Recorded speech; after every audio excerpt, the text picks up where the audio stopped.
Good morning, teacher, and good morning, everyone. My name is Cristian Medina. I am from Magangue, Bolivar. I study English education at Sicario University, and in this video, I am going to answer some questions, 4 questions to be exact. And the first question is, who is your closest friend? Well, my closest friend is Richard Soto. How did you meet him?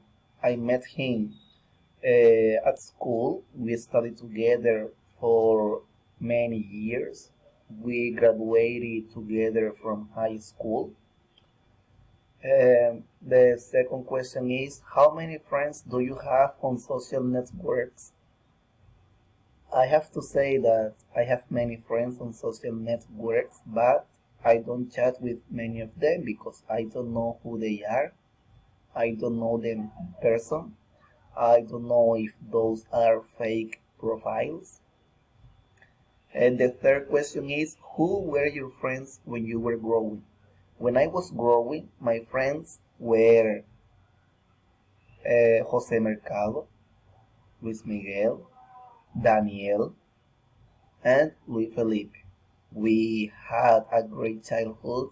We grew up together, and we are still friends. The last question is, do you have any friends that have exciting lives? I think all my friends are happy. I don't have many friends, but the ones I have, I think they have exciting lives because they have a great family, they have a good job, and when I talk with them, I always see them very happy. They don't complain that much. So I think they have exciting lives. It's all, and thank you very much for your attention. See you next time. Bye bye.